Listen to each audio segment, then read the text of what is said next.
A Fresno County family is now combing through debris after a fire left its home in ruins. And now it's using this tragedy to remind other homeowners to check their insurance policies. As Fox 26 reporter Christina Lopez explains, the homeowners only learning they were underinsured in the days after that blaze. Christina? Liz and Monty, David and Julianne Wolter purchased their home in 1999, the only 2-acre parcel nestled among the Academy Hills of Shepherd Avenue in Fresno County.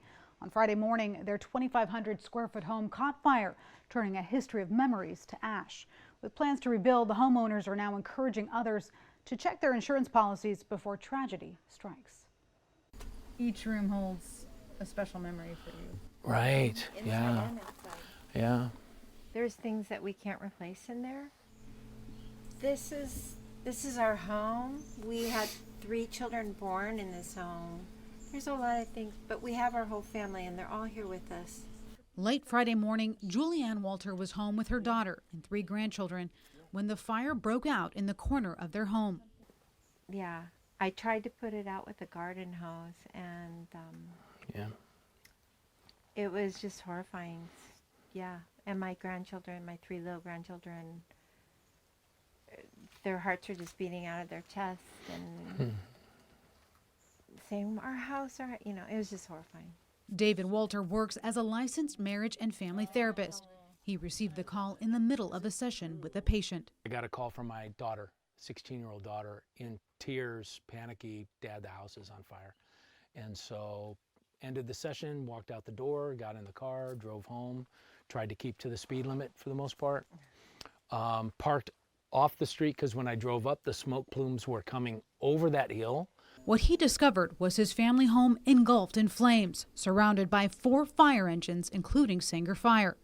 The pastor and father of 8 now relying on his faith and the kindness of others to get him and his family through this season of uncertainty. We know God has a plan for it. We know God is good, and we know He's doing something. We don't get it, and we don't have to get it. That's part of my faith. The homeowners learning their home was underinsured in the days following the fire. Then when you open up the declaration page and you look at it, it's shocking. And you're like, we cannot rebuild for that amount. Their insurance only giving the couple $100,000 to rebuild.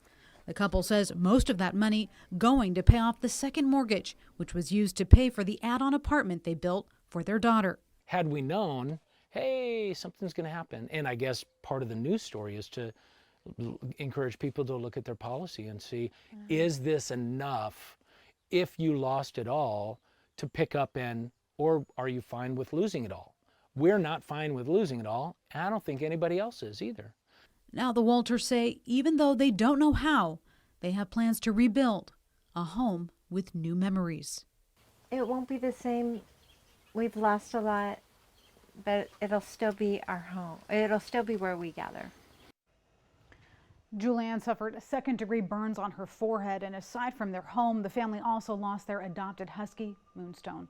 The Wolters say it'll be a slow rebuild over the next 2 years, and they expect to spend $300,000 to restore what they lost in the fire. Liz and Monty. So sad to hear about the loss of their home and their pet, but glad to hear that their family survived and is fine and will go on with making new memories. Thank you. A family friend has organized a GoFundMe account with a goal of $300,000, enough money, the family says, to rebuild. Want to see more stories like this? Watch Great Day weekday mornings from 5 to 10 and Fox 26 News at 10.